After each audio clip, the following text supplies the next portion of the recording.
Assalamualaikum warahmatullahi wabarakatuh. Alhamdulillah, kalimat yang senantiasa terlintas di lisan kita semuanya sebagai orang yang beriman kepada Zat yang Maha Hidup, Zat yang Maha Berdiri Sendiri, Zat yang telah menciptakan segala sesuatu yang di langit, di bumi, bahkan di kedalaman lautan, baik kelihatan atau tidak kelihatan oleh mata manusia.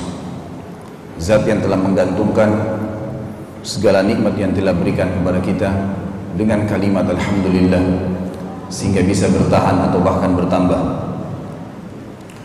Juga kita panjatkan salawat dan taslim kepada Nabi besar Muhammad SAW sebagai bentuk ketaatan kepada Allah yang telah memberikan salam kepada beliau bersama dengan para malaikatnya, dan juga sebagai balas jasa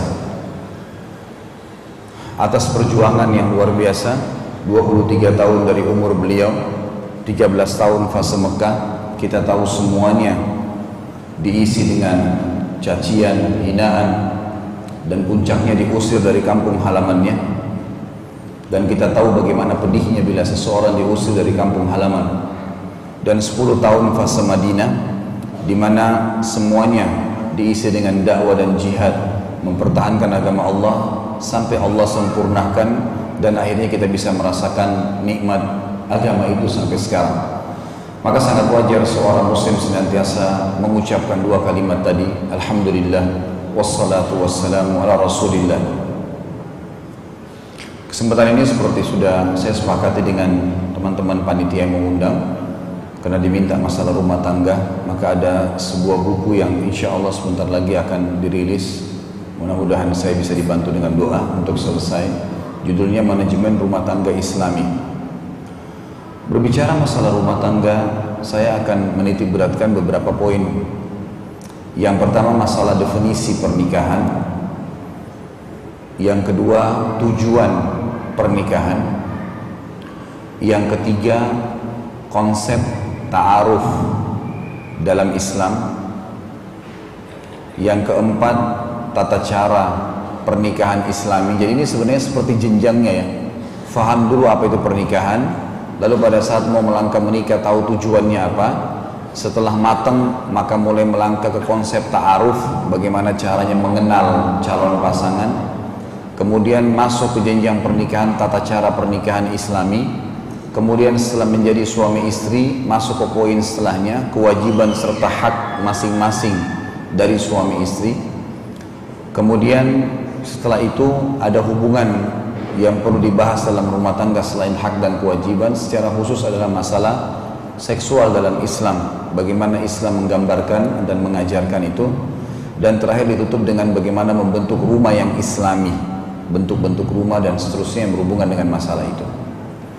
Tentu kalau kita bicara masalah rumah tangga jemaah sekalian, dan materi ini bukan saya persiapkan untuk orang yang baru mau menikah saja, tapi bagi orang yang mau menikah, orang yang baru menikah, dan orang yang sudah lama menikah.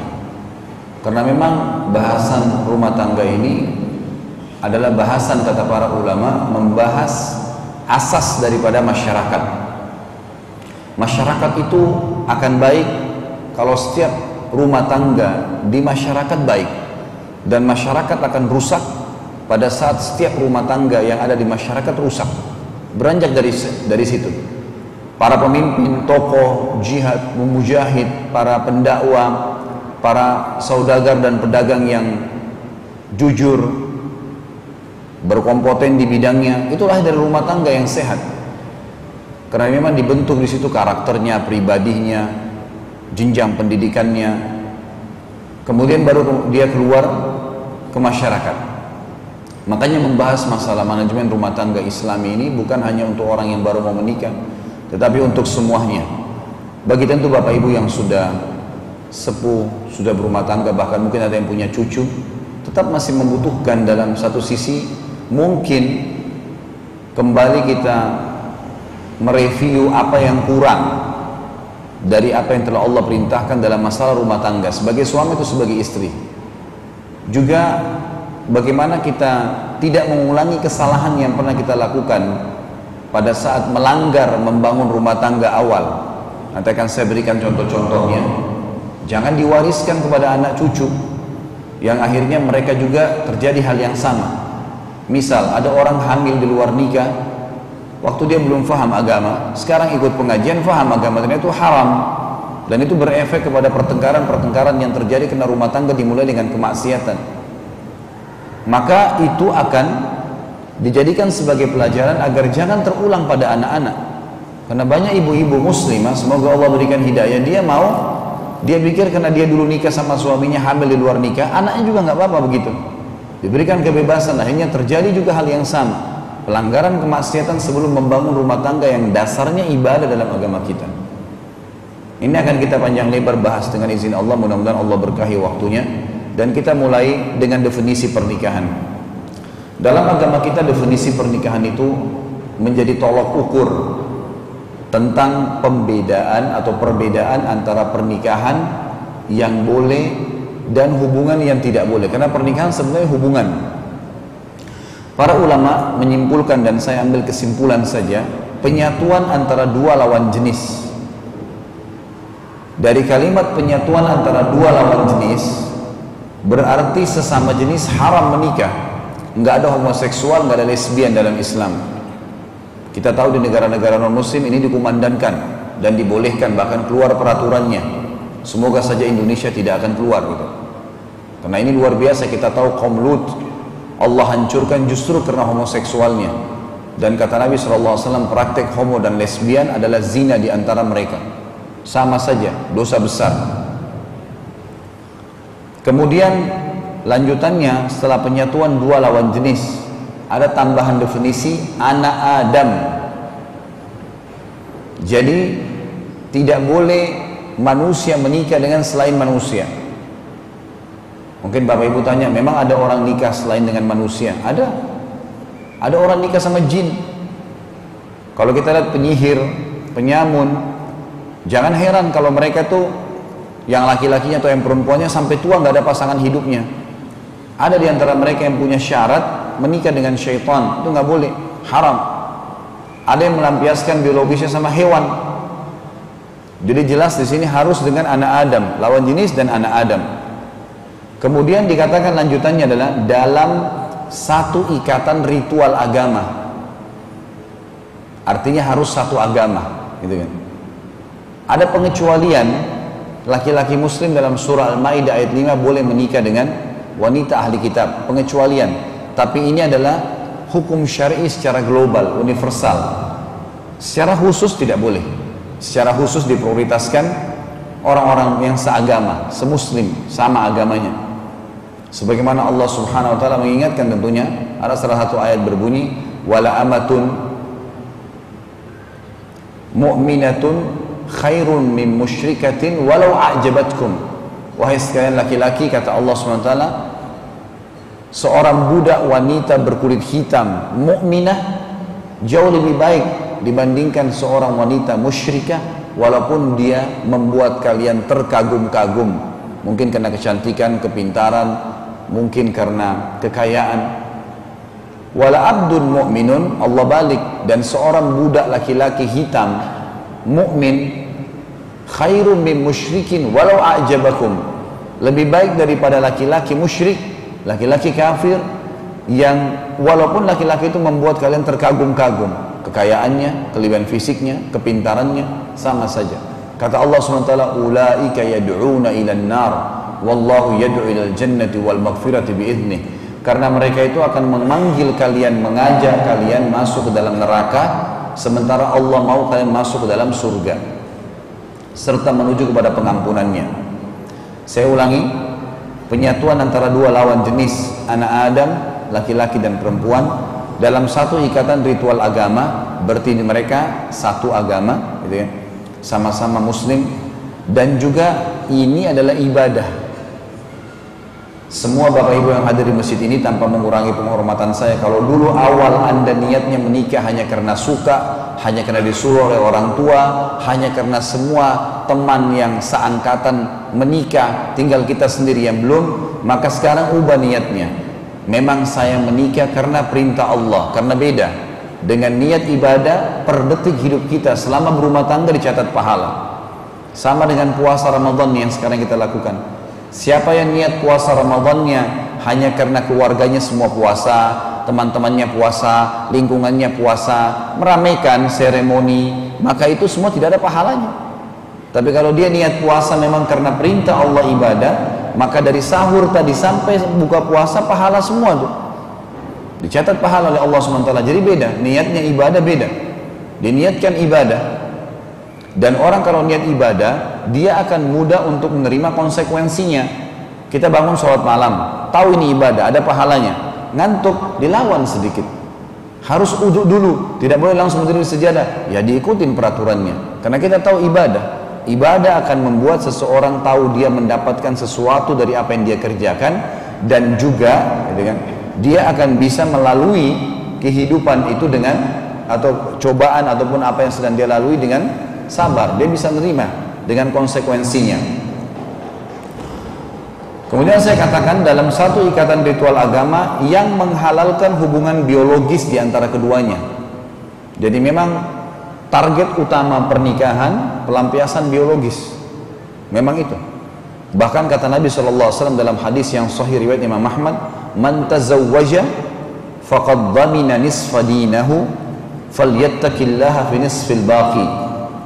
Siapa yang telah menikah, dia telah menyelamatkan setengah agamanya. Dia tinggal menjaga setengah yang tersisa. Karena umumnya rusaknya keadaan seorang laki-laki karena wanita. Sebaliknya, rusaknya keadaan atau keimanan seorang wanita karena laki-laki. Lawan jenis penyebabnya. Jadi besar sekali fitnahnya. Makanya dengan menikah, dia bisa punya teman pelampiasan. Karena secara fitrah Bapak Ibu sekalian, Allah sudah bebankan di dalam jiwa kita, kita butuh melihat lawan jenis, ngobrol, curhat dengan dia, bercumbuan, dan meletakkan kemaluan di kemaluan, itu fitrah. Orang bohong mengatakan itu tidak membutuhkan. Itu sudah fitrah. Tapi Allah ajarkan caranya. Allah ajarkan caranya. Salah, tidak mengikuti cara Allah, maka fatal akibatnya. Saya sering bahasakan begini. Zina adalah pelampiasan biologis kebutuhan seseorang. Pacaran orang umumnya sebelum nikah, mereka jalan berdua, mereka saling tatap, pegangan, ciuman, sampai tidur biologis, itu kebutuhan memang. Tapi pelampiasannya salah. Allah Subhanahu wa Ta'ala tidak melarang kita melakukan itu, tapi mengikuti syaratnya, nikah, gitu kan. Dan saya sering bahasakan perbedaan dalam pengajian-pengajian saya tentunya. Perbedaan antara zina sama nikah itu hanya 5 menit saja. Hanya kalimat akad, nggak lebih dari itu. Kalau orang zina, gara-gara pelampiasan biologis, kalau perempuannya hamil, dua-duanya malu, keluarganya malu, namanya rusak di masyarakat, dan yang paling penting adalah anak yang lahir tidak jelas statusnya. Dalam semua 4 madhab kita, Hanafiyah, Malikiyah, Syafi'iyah, dan juga Hanabilah, semuanya sepakat mengatakan anak hasil zina tidak ada penisbatan nama kepada pemilik sperma.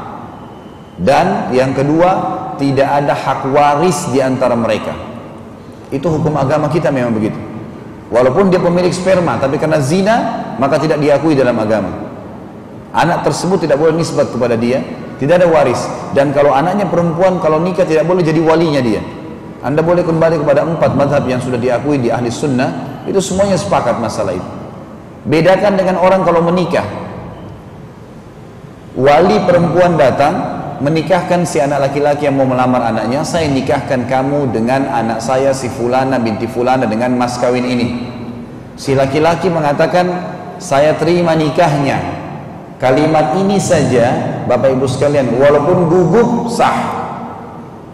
Di Indonesia kan kalau gugup disuruh ulang, kesian orang sudah tegang, diulang-ulang lagi. Belum lagi kalau disuruh bahasa Arab, nggak ada keharusan itu. Dia kalau sudah mengatakan saya terima nikahnya, artinya nyahnya ini itu kembali kepada apa yang disebutkan oleh wali. Saya nikahkan kamu dengan anak fulan saya, anak perempuan saya namanya fulana binti fulan. Berarti sudah terinci dengan mas kawin ini. Si laki-laki mengatakan saya terima nikahnya, sudah sah. Kalau dia mengatakan fulana binti fulana dengan masnya itu pelengkap saja.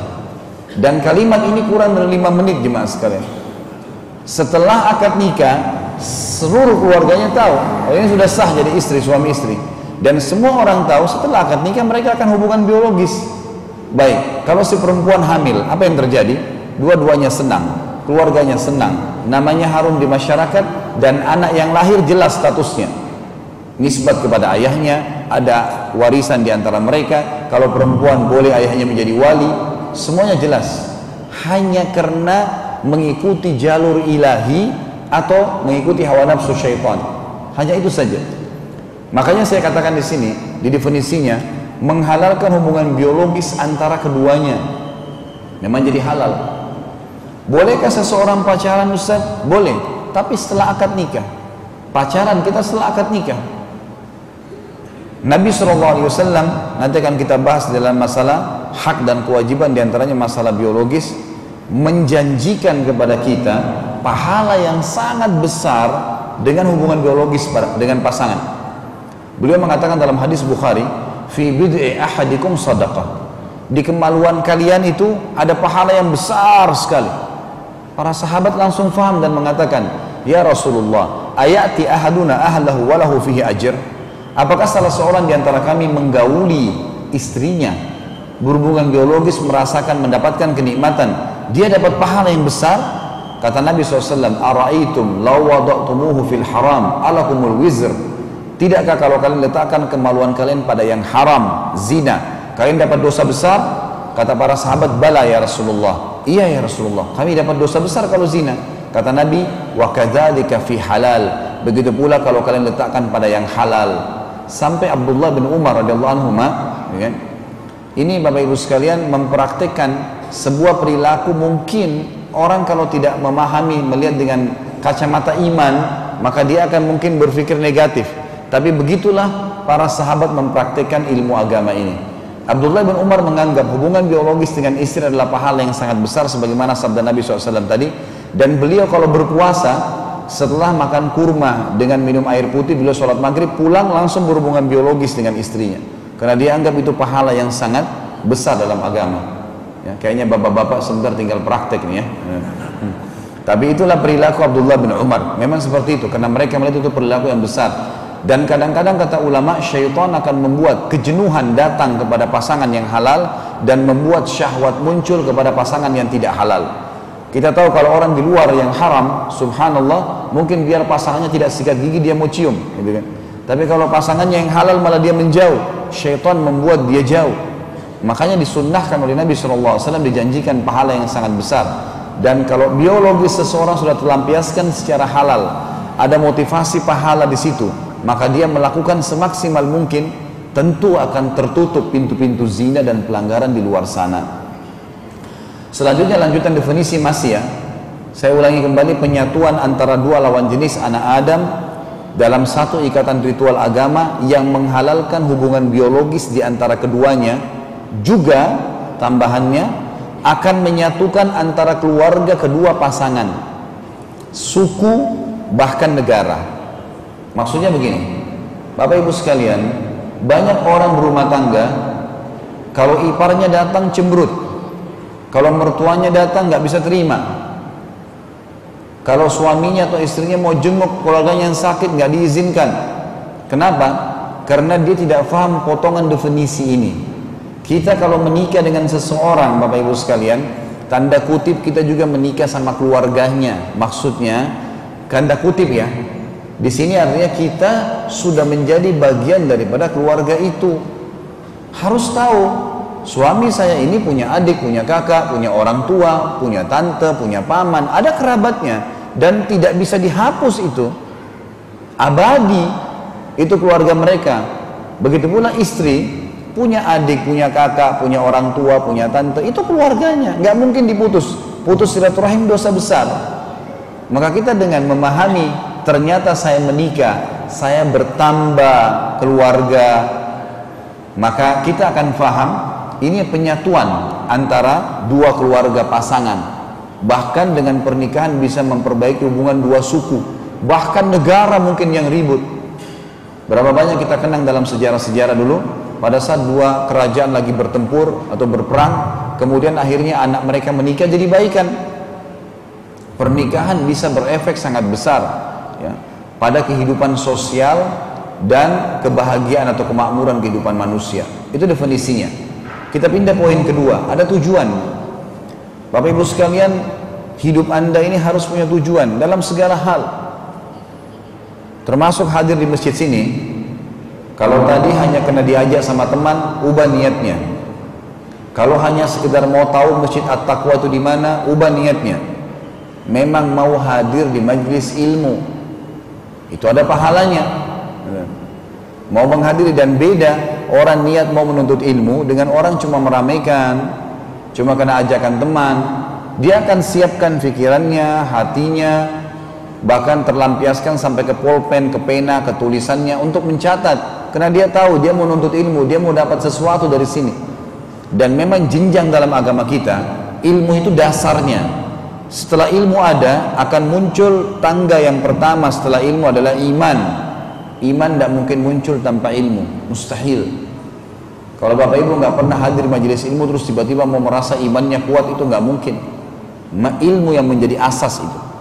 Setelah imannya muncul, maka akan muncul rajinnya mengerjakan amal soleh. Ada amal soleh di atasnya. Tidak ada orang yang tiba-tiba rajin amal soleh tanpa iman. Tidak ada orang yang beriman tanpa ilmu. Itu asasnya. Makanya kita hadir pun di sini diniatkan yang benar. Ada tujuannya untuk ilmu.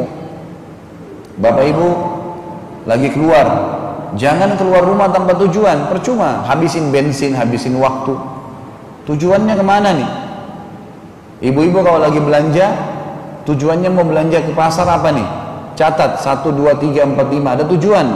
Kalau nggak ada tujuan, nanti akhirnya beli belanjaan yang tidak dibutuhkan. Akhirnya kemana-mana buang waktu, nggak ada tujuan, nggak ada sasaran. Semua harus ada tujuan. Rumah tangga juga harus punya tujuan. Kalau dalam agama kita, ada beberapa poin yang saya susun di dalam buku ini yang memang merupakan tujuan rumah tangga. Yang pertama, perkenalan dan perluasan hubungan. Itu tujuan pertama pernikahan. Jadi istri kita atau suami kita, setiap manusia itu memiliki minimal, kalau dalam ilmu marketing itu 20 orang yang dia kenal, minimal. Bapak Ibu kalau ambil kertas, orat-oret, catat semua sepupu, paman, tante, minimal orang itu punya kenalan 20. Jadi kalau kita menikah, kita berarti bertambah 20 orang kenalan. Kalaupun itu memang kita menikah dengan kerabat juga, mungkin calon istri ini atau si istri atau suami ini punya teman-teman banyak sekali. Maka tujuan pernikahan yang pertama memang kita meluaskan hubungan. Dari situ akan banyak sekali rentetannya. Nanti akan terbuka peluang-peluang bisnis, peluang pendidikan, saling share ilmu, gitu kan. Peluang untuk silaturahim, yang kata Nabi SAW, siapa yang ingin diluaskan rezekinya, diberkahi umurnya, maka dia melanjutkan hubungan silaturahim, bertambah kerabat kita. Karena rahim ini adalah orang yang punya hubungan kerabat, gitu kan. Jadi kalau Bapak Ibu cuma teman sekampung, satu kota, jangan bilang saya silaturahim ke rumahnya, salah itu. Saya menjalin ukhuwah, iya, karena silaturahim, sila artinya hubungan, rahim artinya yang punya hubungan darah. Jadi nggak dipakai kecuali orang yang punya hubungan kerabatnya. Dan fadilah tadi, diluaskan rezekinya, diberkahi umurnya, itu orang yang melanjut hubungan silaturahim. Dan pernikahan termasuk salah satu penyebab bertambahnya rahim itu. Bukan hanya sekedar keluarga kita, tapi akan bertambah dari keluarga pasangan. Allah menjelaskan tentang tujuan ini dalam surah Al-Hujurat, surah nomor 49 ayat 13. A'udzu billahi minasyaitonir rajim. Ya ayyuhan nas, ya ayyuhan nasu inna khalaqnakum min dzakarin wa untha waja'alnakum syu'uban wa qabaila lita'arafu inna akramakum 'indallahi atqakum innallaha alimun khabir. Hai manusia, sesungguhnya kami menciptakan kalian dari laki-laki dan perempuan dan menjadikan kalian berbangsa-bangsa juga bersuku-suku agar kalian saling kenal mengenal. Kata ulama tafsir, dengan pernikahan maka akan saling kenal mengenal. Sesungguhnya orang yang paling mulia di sisi Allah dari laki-laki dan perempuan, dari suku manapun dia, ialah orang-orang yang paling bertakwa. Bertakwa itu tunduk, patuh sama Allah. Itu definisi sederhananya. Orang yang bertakwa adalah orang yang tunduk sama Allah, yang diperintahkan kerjakan, yang dilarang tinggalkan, yang halal nikmatin, yang haram tinggalkan. Itu orang yang bertakwa. Sesungguhnya Allah Maha mengetahui lagi Maha mengenal. Tujuan yang kedua pernikahan, ketentraman, mencari ketentraman jiwa. Banyak orang menikah nggak dapat ketentraman, ribut tiap hari. Tiap hari rumah tangganya lempar piring, banting pintu, kata-kata, semua kebun binatang dikeluarkan. Ini rumah tangga apa ini seperti ini? Ini tidak ada ketentraman, padahal target tujuan pernikahan itu adalah ketentraman. Bagaimana kata kuncinya supaya punya ketentraman? Harus cari pasangan yang memang bisa membawa ketentraman. Jangan buat PR Bapak Ibu sekalian. Seperti begini contohnya. Ada yang pernah bilang sama saya, Ustaz, seorang bapak, saya sudah 10 tahun menikah, istri saya nggak mau pakai jilbab, istri saya nggak mau jalankan perintah saya. Ada ibu-ibu juga bilang, Ustaz, saya sudah 10 tahun menikah, suami saya selingkuh terus, suami saya nggak mau sholat. Saya bilang begini, Bapak Ibu sekalian, sebelum saya jawab, saya mau tanya balik dulu nih. Sebelum Bapak Ibu nikah, tahu nggak kalau pasangannya begitu? Umumnya jawabannya, tahu Ustaz. Baik, pertanyaan saya selanjutnya, kenapa nikah sama dia? Kita nikah, ibu-ibu nikah sama laki-laki yang suka dusta, maka jangan heran kalau biasa didustain. Resikonya itu, gitu kan? Kadang-kadang, oh nggak apa-apa deh, nanti gampang setelah nikah saya bantu, saya pandu, tuntun supaya taubat. Itu buat PR namanya, nggak usah. Untuk apa ngurus-ngurus yang begitu? Wong kita kalau menikah ada hak dan kewajiban harus dijalankan. Ngapain bawa PR-PR ini? Rumah tangga itu seperti bahtera baru. Si suami kapten yang baru lulus dengan ijazah, dengan penampilan yang bagus, si istri wakilnya juga dengan penampilan dan pakaian yang bagus. Naikkan semua perlengkapan bahtera kapal ini, semuanya baru. Jangan bawa barang rongsokan. Jangan piring pecah, garpu yang sudah berkarat, ini merusak semua. Untuk apa? Ya usah. Kalau Bapak Ibu mau menikah, atau anak-anak kita nantinya kalau kita pandu, cucu kita kalau kita pandu, maka suruh istikharah, sholat 2 rakaat, minta petunjuk sama Allah. Hasil dari istikharah ini bisa mimpi melihat sesuatu, Allah tunjukkan tentang siapa pasangan, calon pasangan kita, atau kita akan dapatkan, dan ini yang paling sering, mendapatkan informasi tentang dia. Ini kalau sudah niat mau menikah dan kita istikharah, pasti dapat jawaban Allah. Misal tiba-tiba kita dapat informasi, oh orang ini pernah dusta, oh orang ini pernah mabuk, oh orang ini pernah hamil di luar nikah, oh orang ini pernah bertengkar sama orang tuanya, durhaka. Ada saja informasi itu. Itu berarti jawaban dari istikharah. Jangan dilanjutin, udah nggak usah dilanjutin. Emang nggak bisa, karena sekali kita menikah, setetes sperma saja masuk ke rahim ibu-ibu, maka berarti si pemilik sperma akan menjadi ayah anak kita abadi, nggak bisa diubah. Kalau dia pemabuk, ya berarti ayah mau pemabuk. Kalau dia orang yang jahat, maka jahat. Sama bapak-bapak. Status sperma Anda masuk ke rahim wanita yang Anda nikahi, maka si perempuan akan menjadi ibunya anak kita abadi. Walaupun perempuan itu pezina, pemabuk, jahat, sama, nggak bisa diubah. Salah langkah awal, salah semua nih. Sampai para ulama mengatakan pendidikan anak dimulai dari pemilihan pasangan yang tepat. Makanya wasiat Nabi SAW jelas bagi para laki-laki. Kata Nabi SAW, tungkahul mar'atu li arba'ah. Wanita dinikahi karena 4 hal umumnya. 5 liha, ada yang menikah dengan wanita karena hartanya. Lihasabiha, ada yang menikah karena keturunannya, jalur keturunannya terhormat. Ada yang menikah ada yang menikah karena kecantikannya, li jamaliha, dan ada yang menikah li diniha, karena agamanya. Jadi ada yang menikah karena kekayaannya, ada yang menikah karena keturunannya, ada yang menikah karena kecantikannya, dan ada juga yang menikah dengan wanita karena agamanya.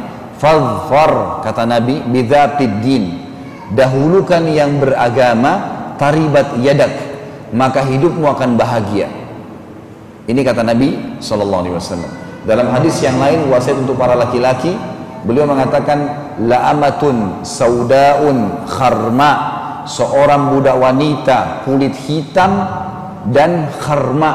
Kharma itu Bapak Ibu sekalian definisinya, maaf, ini di tengah-tengah hidung tidak ada, pemisah lubang hidung nggak ada, jadi lubang hidungnya satu. Bayangkan luar biasa jeleknya gitu. Tapi Nabi SAW katakan budak berkulit hitam dan kharma, nggak ada pemisah hidungnya, itu zatud din, tapi beragama, khair, jauh lebih tepat kau jadikan sebagai istri. Sampai begitu wasiat Nabi SAW. Agamanya, jadi pada saat si suami berangkat safar, nggak takut dengan selingkuhan. Anak ditinggal, tahu anak ini bagaimana dipegang, dididik oleh wanita siapa. Wanita yang kualitas ibadahnya, mungkin dia sering bangun sholat malam, dia banguni juga anak-anaknya, dan seterusnya. Sama halnya sebaliknya, wasiat untuk ibu-ibu dan walinya, ayahnya. Kata Nabi SAW, tadi kalau untuk laki-laki agama, kalau ibu-ibu juga sama. Idza ja'akum man tardawna dinahu wa khuluquhu fazawwijuh. Dalam hadis Bukhari, kalau telah datang kepada kalian wahai para wanita dan wahai walinya, ayahnya, siapa yang kalian tahu ridho agama dan akhlaknya, agama dan tata kerama hidupnya, karakternya, gitu kan. Fazawwiju, terima lamarannya. Illam taf'alu takun fitnatu fil ardi wa fasadun kabir. Kalau kalian tidak lakukan itu, maka akan terjadi kerusakan besar di muka bumi. Artinya akan kacau kehidupan rumah tangga kalau orang hanya memilih karena kekayaan, karena kelebihan fisik, tapi rupanya fasik, jahat, suka mukul. Banyak perempuan gitu. Nggak apa-apa deh, dia kasar, yang penting ganteng. Salah ini. Akhirnya benjol-benjol wajahnya, merah-merah, suka dipukulin, haknya nggak dikasih, kurang ajar dengan mertuanya, banyak yang dilakukan. Akhirnya makan hati sendiri. Ini karena kesalahan dari awal. Jadi jangan hilangkan ketentraman yang merupakan tujuan dengan mempersiapkan kader memang calon pasangan yang tepat. Banyak masjid seperti ini, azan laki-laki penuh datang ke masjid, ada. Pilih mereka sebagai suami. Banyak wanita muslimah yang dari SD, dari kecil sudah pakai jilbab, udah biasa puasa Senin Kamis di rumahnya. Kenapa nggak jadikan itu sebagai istri? Ini poinnya. Kalau mau tentram, memang dari awal pasangannya harus dipilih. Allah Subhanahu wa taala menyebutkan dalilnya dalam surah Ar-Rum, surah nomor 30 ayat 21. A'udzu billahi minasyaitonir rajim. Wa min ayatihi an khalaqa lakum min anfusikum azwajan litaskunu ilaiha wa ja'ala bainakum mawaddatan wa rahmah inna fi dzalika laayatin liqaumin yatafakkarun. Dan di antara tanda-tanda kekuasaan Allah ialah Dia menciptakan untuk kalian istri dari jenis kalian sendiri. Jadi dari manusia sama-sama, agar kalian cenderung dan merasa tentram dengannya. Dan dijadikan di antara kalian rasa kasih dan sayang. Sesungguhnya pada demikian itu benar-benar terdapat tanda-tanda bagi kaum yang berfikir.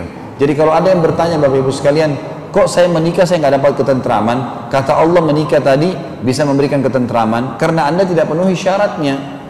Kalau dicari wanita soleha, ya, laki-laki yang soleh, maka insya Allah terpenuhi, pasti ada ketentraman, tidak mungkin tidak.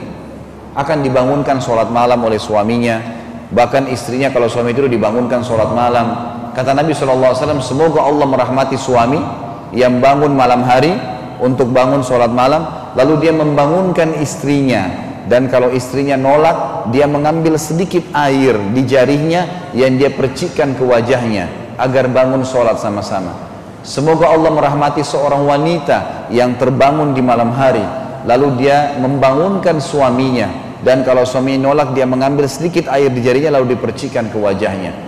Ada motivasi di sini, artinya soleh dan soleha akan menarik kita kepada ibadah kepada Allah Subhanahu Wa Taala.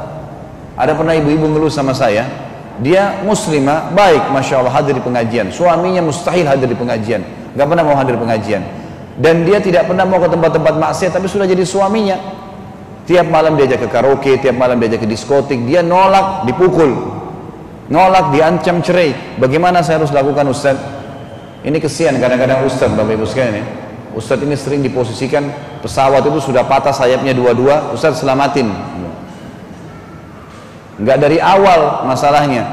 Kira-kira apa yang mau dijawab kalau sudah seperti gini keadaannya? Cuma dua jawaban, pertahankan sambil dakwai atau cerai dan berharap Allah berikan ganti yang lebih baik. Cuma itu jawaban dakwah, nggak mungkin ada yang lain, gitu kan? Mau bersabar silahkan, boleh saja, tapi ya dengan konsekuensi yang sudah ada. Apa boleh buat? Tidak mungkin tidak. Maka harus diperhatikan, ketentraman harus dicari di sini. Yang ketiga, tujuan pernikahan keturunan. Cari pasangan yang subur, punya keturunan, dan ini bisa dilihat dari jalur orang tuanya, keluarganya, kelihatan. Kalau mayoritasnya maaf mandul, maka ini sebaiknya jangan. Kalau anda tanya lebih jauh bagaimana dengan orang yang mandul kalau begitu, ya itu urusan lain, itu kita tidak bahas sekarang. Karena dari mayoritas manusia umumnya mereka subur. Ada 1-2 orang yang mungkin, ya maksudnya sekian, ya ada sekian persen yang mungkin mandul, tapi umumnya tidak. Manusia memang berkembang biak dari situ, Allah kasih begitu. Kalau ada ibu-ibu yang menikah dengan seorang laki-laki melamar, lalu kemudian dia bilang, saya mau nikah sama kamu tapi syarat saya nggak mau punya anak ya, tolak langsung lamarannya. Nggak bisa, bagaimana caranya? Sperma ditetesin di rahim, kemudian tidak hamil. Walaupun mau dihadang berapa kali tetap nggak bisa. Biar orang menggunakan alat apapun, kalau Allah mau dia hamil, bisa hamil, gitu kan? Terus kalau hamil, suaminya nggak mau terima, suruh gugurin, dosa. Gimana caranya? Itu target, tujuan, nggak bisa. Punya keturunan. Makanya tidak boleh juga salah memilih pasangan. Allah menyebutkan tentang tujuan ini dalam surah An-Nahl, urutan 16 ayat 72. A'udzu billahi minasyaitonir rajim. Wallahu ja'ala lakum min anfusikum azwajan wa ja'ala lakum min azwajikum banina wa hafadhah wa razaqakum minat thayyibati afabil batili yu'minuna bi ni'matillahi hum yakfurun. Allah menjadikan bagi kalian istri dari jenis kalian sendiri dan menjadikan bagi kalian dari istri kalian itu anak-anak dan cucu-cucu dan memberikan kalian rezeki yang baik. Artinya setiap anak cucu itu akan ada rezekinya masing-masing. Maka mengapa mereka beriman pada yang batil? Kenapa mereka masih mau mengikuti selain peraturan-peraturan Allah dalam rumah tangga itu dan mengingkari nikmatnya Allah? Allah berikan cara untuk bisa mengatur dan melampiaskan kebutuhan kita. Kemudian yang keempat adalah ketaatan kepada Allah dan Rasulnya. Tentu kali poin ketiga itu ada beberapa dalil, tapi saya tidak bisa bacakan semua. Kalau Bapak Ibu mau perlengkap, yang ketiga tadi keturunan, ada juga surah Fatir, surah nomor 35 ayat 11. Itu juga bicara masalah tujuan pernikahan adanya keturunan dan anak-anak dan cucu maksud saya. Kemudian surah Asy-Syura, surah nomor 42 ayat 11. Ini juga bicara masalah anak keturunan tadi. Tujuan yang keempat adalah ketaatan kepada Allah dan Rasulnya. Menikah karena ibadah, karena perintah Allah dan Rasulnya, bukan hanya sekedar suka, gitu ya. Banyak orang karena terkurung dengan masalah kalimat suka ini, gitu ya, akhirnya memaksakan diri melampaui batas. Walaupun orang itu jahat, walaupun orang itu buruk, tapi karena sudah suka melangkah. Ini salah, tidak bisa itu, harus dihilangkan. Kalau kita mau memunculkan cinta dan sayang kita yang sebenarnya, munculkan karena pengabdian, karena akhlak, karena agama.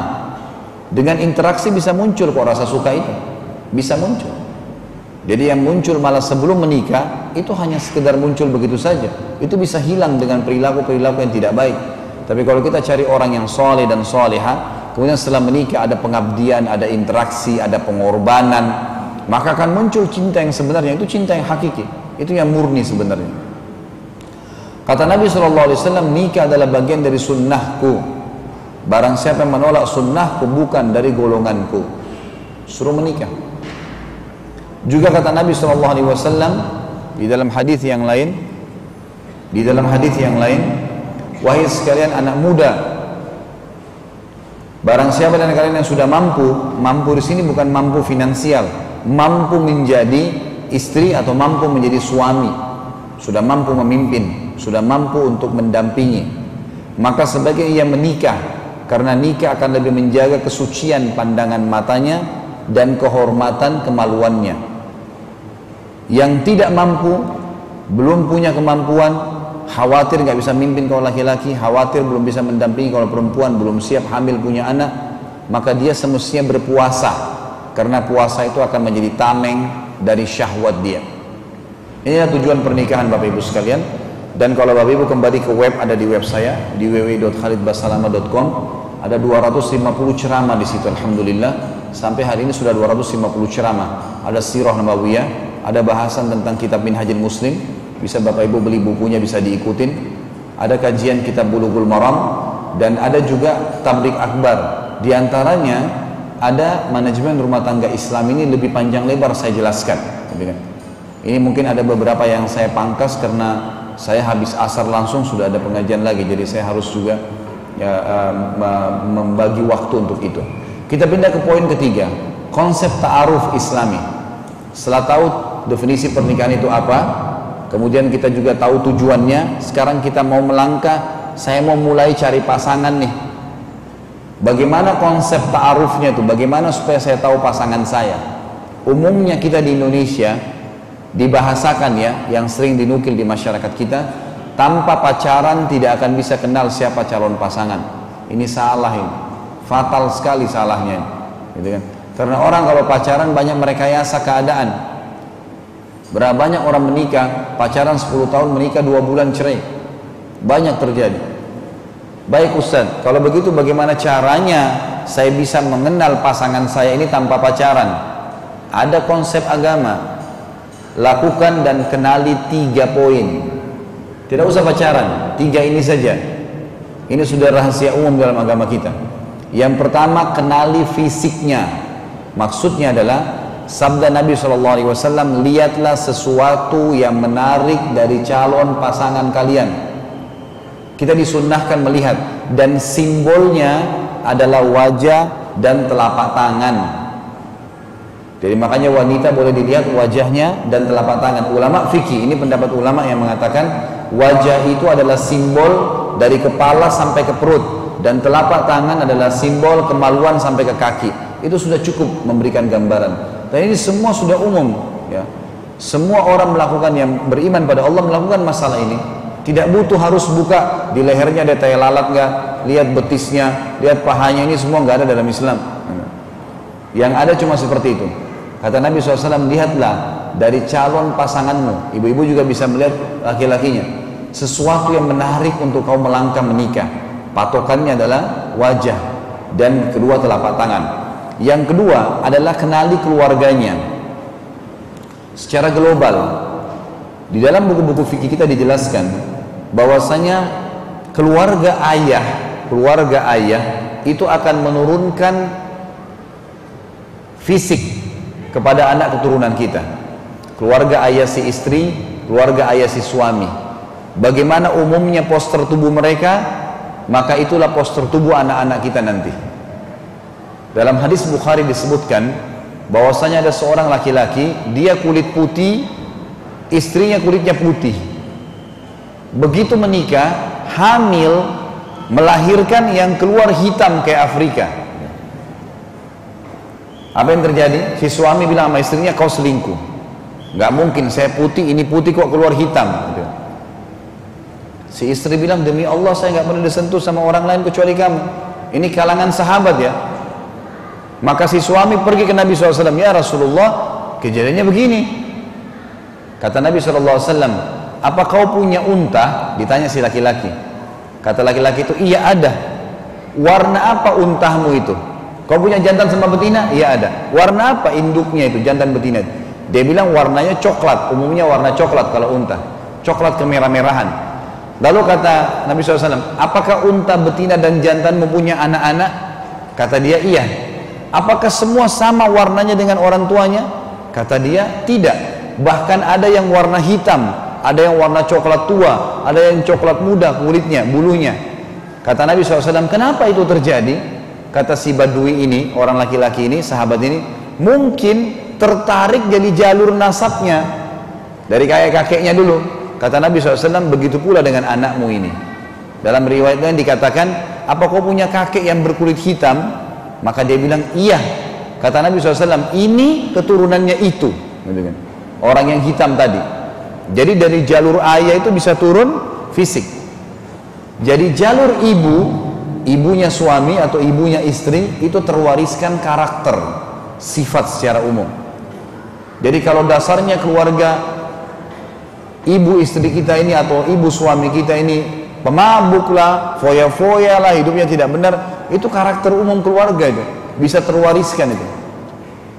Maka harus hati-hati melihat keluarga di sini, dan jumhur ulama sudah sepakat mengatakan kondisi keluarga ini sudah menjadi sunnatullah, sebuah sistem yang Allah ciptakan begitu. Yang ketiga, kenali lingkungannya. Misal kalau kita lagi mau menikah dengan seseorang, boleh dalam Islam bertanya, tapi yang dihalalkan dalam agama tidak boleh berdua-duaan, namanya khalwat. Tapi boleh bertanya via SMS, via telepon, via WhatsApp, via email, tanya. Misal pertanyaan-pertanyaan sederhana, kamu kalau liburan weekend kegiatannya apa? Misal ibu-ibu tanya, jawabannya si calon laki-laki ini, oh saya kalau weekend ke bar sama teman-teman saya, oh saya ke karaoke nyanyi-nyanyi sampai jam 2, oh saya duduk di pantai Ancol. Kira-kira sudah bisa nilai belum orang ini? Kalau laki-laki tanya, kamu kalau weekend kepada calon istri ngapain? Oh saya kumpul-kumpul sama teman-teman saya kesini dan ke situ, habisin waktu di mall, habisin waktu. Sudah bisa menilai kira-kira seperti apa nih, secara lingkungan saja, ini secara umum ya, hobi dia apa yang dia lakukan di waktu-waktu dia kosong. Setelah itu tanya secara khusus, kamu kerja di mana? Kalau dia bilang kerja di pabrik bir, kerja di pabrik rokok, kerja di mana, kita kan sudah bisa nilai pendapatannya halal atau enggak nih. Oh iya, saya buka butik, oh saya usaha ini, oh saya punya rumah makan misalnya. Jadi dia, dari situ kita bisa mengetahui. Dan 3 poin ini sudah cukup, sudah cukup. Sesuatu yang menarik dari fisik, patoknya adalah wajah dan telapak tangan. Umumnya keluarganya kita kenal karakternya, si keluarga ibunya dan keluarga ayah adalah mewariskan fisik. Dan yang ketiga lingkungan dia kerja di mana, dia kuliah di mana, hobinya kalau pada saat waktu kosong kerjain apa saja. Cukup pertanyaan itu, nggak usah lama-lama. Makanya para sahabat itu kalau mereka mau menikah, mereka hanya mengambil globalnya 3 poin ini, mengambil globalnya 3 poin ini. Dan mereka tidak pakai ditunda. Setelah tahu langsung melamar, langsung menikah pada saat itu. Segera, tidak ada sesuatu yang berat dalam pernikahan. Karena itu seperti sebuah ibadah, tidak mungkin ditunda. Ini konsep ta'arufnya. Sedikit ingin saya titik beratkan di sini. Saya ingin berikan wacana dulu. Sedikit saya sisipkan memang dalam tulisan saya tentang masalah konsep gender dalam Islam. Jadi banyak orang-orang orientalis nih, orang non-muslim yang pusatnya di Kanada. Ada teman saya kiai di Madura, tamatan sana, ambil doktor di sana gitu. Dan dia cerita sama saya, di sana itu ada profesor, ada doktor, hafal Quran, hafal ribuan hadis, tapi orang Nasrani, orang Yahudi. Mereka memberikan beasiswa ke negara-negara Islam. Kalau kita Indonesia UIN yang dikasih, yang lulus S1 cum laude, skripsinya bagus, silakan lanjut S2 beasiswa di Kanada. Kemudian dia di sana belajar agama Islam dari orang-orang orientalis ini, orang non-muslim yang sudah belajar Islam. Lalu kemudian pulang, lahirlah seperti jaringan Islam liberal, mengatakan Quran saatnya direvisi, boleh nikah lintas agama, semua orang buat baik bisa masuk surga, dan beragam macam syubhat yang mereka lemparkan. Salah satu yang mereka lemparkan ke tengah-tengah umat Islam, Islam ini membalimi wanita. Kenapa wanita disuruh pakai jilbab? Kenapa nggak dibebasin saja? Mau pakai baju apa terserah, gitu kan? Subhanallah, ada seorang syekh datang dari Timur Tengah ke London beberapa waktu yang lalu, kisah nyata. Kemudian dia diminta ceramah di salah satu Islamic community. Setelah dia ceramah, ternyata ada satu anak muda Nasrani mau masuk Islam, datang ke tempat itu. Mereka minta, syekh bisa sekalian masuk Islam kan enggak? Dia bilang bisa. Lalu pada saat mau dituntun syahadat, dia bilang, syekh sebelum saya syahadat, saya punya 2 pertanyaan dulu. Yang pertama, kenapa kalian muslim ini menyuruh wanita kalian pakai jilbab? Kenapa harus pakai jilbab? Apa alasannya?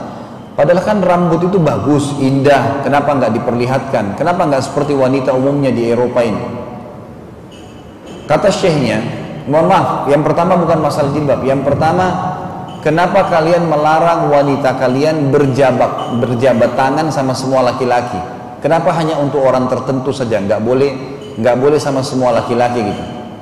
Kata syekhnya, kau warga negara mana? Dia bilang, saya Inggris.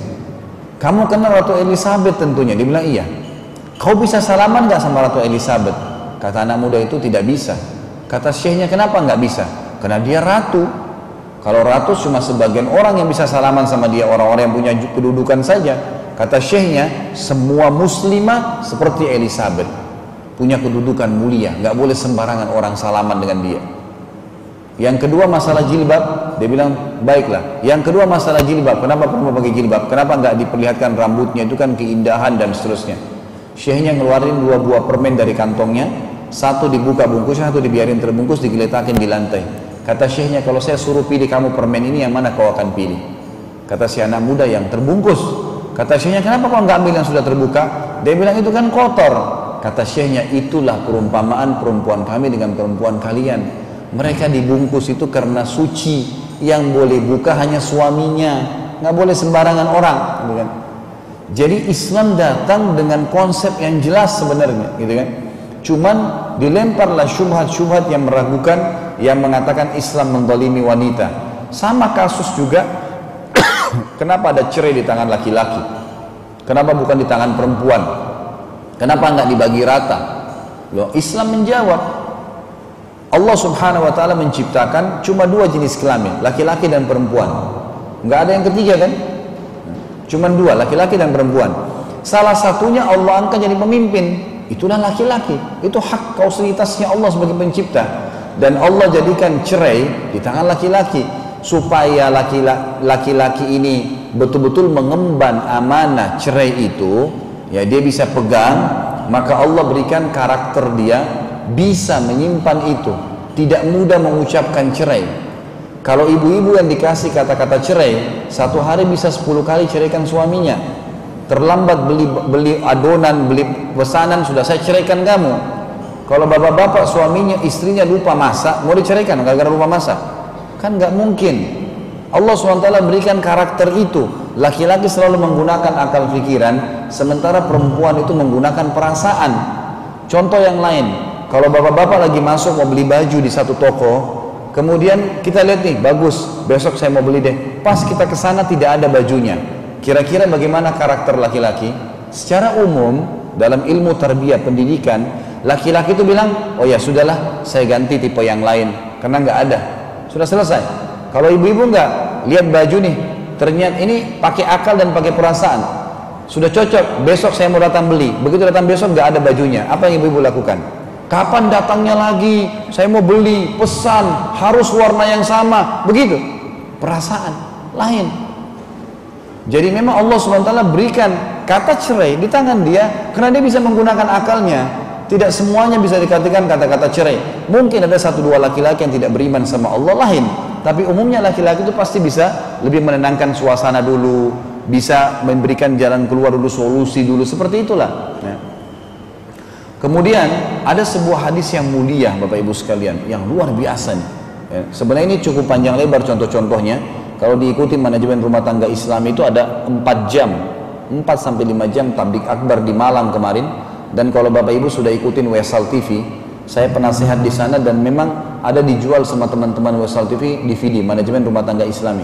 Kurang lebih 4-5 jam tablik akbar. Ini contoh gender banyak sekali saya jelaskan di situ. Tapi mohon maaf karena ini waktu tidak bisa saya jelasin semua. Saya langsung masuk ke hadis yang mulia. Ada ini intinya sebenarnya. Yang saya bilang belum saya sebutkan itu cuma contoh-contoh banyaknya. Ada hadis yang mulia begini, luar biasa. Hadis ini sahih riwayat Imam Hakim dalam kitab Mustadraknya. Ada seorang sahabiat Nabi perempuan, setelah Nabi Muhammad SAW selesai sholat asar, lagi zikir habis sholat, dia berdiri di saf perempuan, lalu dia mengatakan, ya Rasulullah, dengan suara terdengar. Kata Nabi SAW, balik, iya. Perempuan itu mengatakan, saya adalah utusan seluruh wanita di Madinah, seluruh wanita di Madinah. Dan saya ini, kami ini, kaum wanita, punya unek-unek nih, punya penyampaian yang mau disampaikan. Bisa nggak saya sampaikan? Kata Nabi SAW, silahkan. Jadi maksudnya dia, ada masalah nih antara perempuan dan laki-laki nih. Tolong diberikan jawabannya. Kata Nabi SAW, silahkan. Dia bilang, kalian kaum laki-laki sholat berjamaah di masjid. Perempuan sholatnya di mana? Di rumah. Bapak-bapak di sini kalau belum tahu fadilah masjid, saya sampaikan ya. Kata Nabi SAW, kalau seseorang ke masjid, pergi aja sholat 5 waktu itu, dibangunkan 1 istana di surga. Kalau dia pulang dari masjid ke rumahnya lagi, dikasih lagi satu istana di surga. Ke masjid saja 15 menit, pulang pergi 2 istana. Ini bukan di Menteng, bukan di mana wilayah yang mahal di muka bumi, di istana di surga hanya sholat. Dalam hadis lain dikatakan siapa yang ke masjid, setiap langkahnya mengampuni dosa 1 langkah, yang satunya angkat derajatnya di surga. Sholat berjamaahnya dapat 25 kali lipat. Kata Nabi SAW, sholat seseorang di antara kalian, wahai laki-laki, di rumahnya, di pasarnya, dibandingkan masjidnya berjamaah, perbandingannya 25 kali lipat. Dalam hadis lain dikatakan sholat sendiri dengan sholat berjamaah perbandingannya 27 derajat. Kata Ibnu Abbas radhiyallahu anhu, jarak antara 1 derajat ke derajat di atasnya adalah 500 tahun. Berarti perbedaan sholat berjamaah dengan sendiri itu sekitar 12 tahun lebih, 12.000 tahun lebih derajatnya di surga, gitu kan? Banyak fadilahnya orang ke masjid itu. Tapi perempuan berbeda. Perempuan itu dianjurkan agar dia tidak ke masjid. Kata Nabi SAW, wanita sholat di ruang tamu rumahnya lebih afdal daripada luar rumahnya walaupun masjid. Dan dia sholat di dalam kamarnya lebih afdal daripada di ruang tamunya. Sahabat ini mengatakan kalian sholat berjamaah di masjid. Yang kedua, kalian mengantar jenazah. Mengantar jenazah. Kata Nabi SAW, siapa yang mensolati jenazah dapat 1 kirot pahala, 1 gunung pahala. Siapa yang siapa yang sholat jenazah dapat 1 gunung pahala. Siapa yang mengantar jenazah sampai dimakamkan dapat juga 1 gunung pahala. Perempuan boleh sholat jenazah tapi tidak disuruh untuk ke kuburan mengantar jenazah. Artinya begini, seakan-akan sahabat ini bilang, kalian sholat di masjid dapat pahala besar, kami sholatnya di rumah. Kalian boleh ngantar jenazah dapat 1 gunung pahala, kami cuma boleh sholatin, tidak boleh ke kuburan. Yang ketiga, kalian mencari nafkah buat kami. Dalam hadis Bukhari yang lain dikatakan, siapa yang mencari nafkah untuk keluarganya ikhlas, tulus karena Allah seperti mujahid di jalan Allah. Dan yang keempat adalah kalian berjihad di jalan Allah, masuk medan perang, dibunuh, mati syahid. Mati syahid bisa masuk surga tanpa hisab, selamatkan 70 keluarganya, dan banyak sekali kelebihan-kelebihan yang lain. Maka yang terjadi adalah, kata sahabat ini, sementara kami kaum wanita mengurus anak-anak kalian, kemudian memasak buat kalian. Jazakallah khair. Mengurus anak-anak kalian, memasak buat kalian, dan menjadi tempat syahwat kalian. Jadi pekerjaan dasar ibu-ibu yang mencuci, membersihkan rumah, mengurus anak, gitu kan? Semua itu yang diangkat oleh sahabat ini, dan menjadi tempat syahwat kalian. Kita tahu ada hadis Nabi, kalau seandainya seorang wanita muslimah dia lagi dicorong asap rumahnya dan dipanggil oleh suaminya untuk hubungan biologis, maka dia harus datang. Itu sabda Nabi SAW, gitu kan? Berarti memenuhi syahwat kalian. Pertanyaan saya, Rasulullah, apakah pahala kami dan pahala kalian sama? Ini beda pekerjaannya, gitu kan? Apakah pahala kami sama kalian sama? Maka Nabi SAW balik ke arah para sahabat laki-laki yang ada dan berkata, ada nggak pertanyaan dalam agama yang lebih penting dari ini? Maksudnya kata Nabi SAW ingin memberikan wacana kepada para sahabat dan kita semua, kalau laki-laki sudah tahu tugasnya dan kewajibannya, perempuan juga sudah tahu tugasnya dan kewajibannya, maka akan sempurna kehidupan bermasyarakat ini. Karena masing-masing menjalankan tugas. Yang kacau balau ini kalau perempuan desak-desakan sama laki-laki, yang laki-laki mengambil alih pekerjaan perempuan, ini jadi kacau semua. Saya pernah temukan ada seseorang muslim, dia sibuk nyapu ngepel di rumahnya, istrinya kerja di kantor. Waktu saya bel rumahnya, di sebelah kanan ada kain pel, ada kain lap, di sini sapu, yang satunya kain pel. Mana suami istri antum mana? Lagi kerja di kantor. Ini kenapa terbalik ini? Bukan tidak boleh kerja ya, boleh kerja, tapi jangan bengkalikan kewajiban. Cuma di sini sahabat ini memberikan pelajaran kepada kita, bahwasanya mengurus pekerjaan masing-masing yang telah Allah bebankan itu sudah cukup memberikan pahala yang sama. Untuk apa kalau begitu berebut, gitu kan? Seperti itulah gambarannya.